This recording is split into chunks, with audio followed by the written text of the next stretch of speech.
Bienvenidos. Soy Flor Lema, estudiante de cuarto semestre de Psicología Clínica. Hoy les hablaré sobre los trastornos disociales. Los trastornos disociales se los trata como un conjunto de comportamientos que van contra la sociedad, violan los derechos de otros y además rompen las normas y reglas establecidas en la sociedad. Esto se da en varias situaciones, puede ser familiar, social y escolar, donde en la que más se destacan las personas que lo padecen es en la escolar. Esto suele aparecer en las etapas infantiles. Su prevalencia es mayor en niños que en las niñas, aunque a mayor edad de las personas que lo padecen, esta diferencia disminuye. La diferencia no es tan notoria hasta los 6 años, pero aquí los niños se destacan más en este tipo de comportamientos que las niñas. El inicio del trastorno disocial puede producirse hasta los 5 o 6 años, pero normalmente se observa al final de la infancia o al inicio de la adolescencia cuando es donde se lo diagnostica. Es muy extraño que inicie después de los 16 años.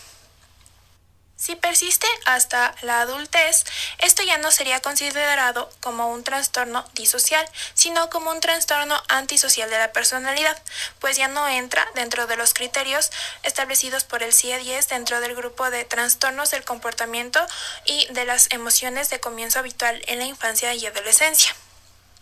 Dentro de la clasificación del CIE-10 se lo reconoce como un F91.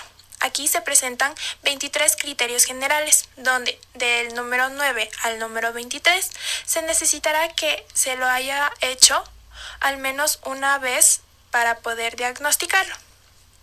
Para dicho diagnóstico se necesita que cumpla con algunos criterios diagnósticos, pero estos serán distintos según el tipo de trastorno disocial que presente el niño. A su vez, también se pide que se especifique la edad donde comienzan los signos y síntomas. En el manual CIE-10, esto se lo divide así: el inicio de la infancia, que es antes de los 10 años, y de inicio en la adolescencia, que no debe ser antes de los 10 años. Los tipos que se han visto de este tipo de trastorno son 4. Entre ellos está el trastorno disocial limitado al ambiente familiar. Aquí se da, como dice su nombre, solo en el núcleo familiar. Es decir, que cualquier comportamiento que tenga va a ser cuando uno de sus familiares esté presente. Aquí se necesita que cumpla al menos 5 síntomas, donde al menos 3 de ellos debe ser del listado del 9 al 23, como ya se había dicho antes, y al menos uno de estos últimos 3 mencionados debe haber durado al menos 6 meses como mínimo. Luego está el trastorno disocial en niños no socializados. Aquí se necesita que el niño cumpla con al menos 3 síntomas. Pueden ser muchos más. Estos, al menos 3, necesitan ser del listado del 9 al 23. Su comportamiento y las acciones que va a hacer solo se dan en solitario. Esto pues el niño tiene dificultades en relacionarse con sus pares. Aquí se verá que muchos de sus comportamientos deben ir de acuerdo a los síntomas que tiene. A diferencia del último mencionado, está el trastorno disocial en niños socializados. Estos niños realizarán todo este comportamiento o conducta con grupos, con alguien que los esté viendo o que esté también haciendo las actividades con ellos.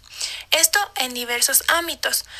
Aquí se necesita también que cumpla con al menos 3 síntomas, donde uno de ellos debe ser del listado del 9 al 23.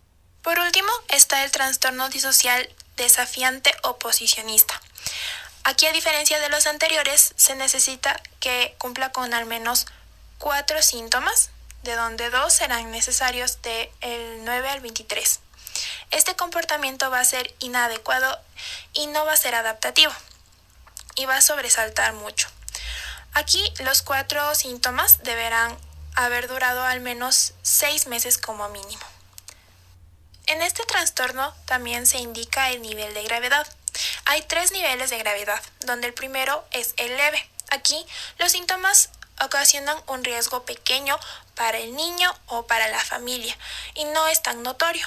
En el moderado, los síntomas variarán entre síntomas leves de menor riesgo y síntomas graves, donde los graves van a ser menores a los leves, pero aún existen estos graves. Y por último está el grave. Aquí el niño va a cumplir con muchos síntomas, esto recopilado para su diagnóstico. A su vez, estos síntomas causarán daño a terceros, es decir, su riesgo ya no será pequeño, sino que ya está lesionando a otras personas con su comportamiento.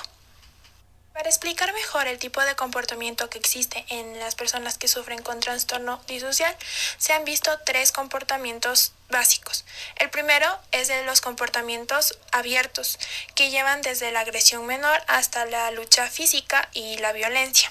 También está el comportamiento encubierto, que aparece antes de los 15 años y van desde conductas reactivas, algunos hurtos, fraudes, hasta el daño a la propiedad de otros. De esto puede haber más actos delincuentes en los que no hay confrontaciones. Estos últimos son más característicos dentro del grupo de las chicas diagnosticadas con este trastorno disocial. Por último está el comportamiento de conflicto con la autoridad, que aparece igualmente antes de los 12 años y que va desde un comportamiento testarudo hasta provocar al adulto y desafiar sus mandatos. Esa ha sido mi breve explicación sobre este trastorno disocial. Espero les haya agradado.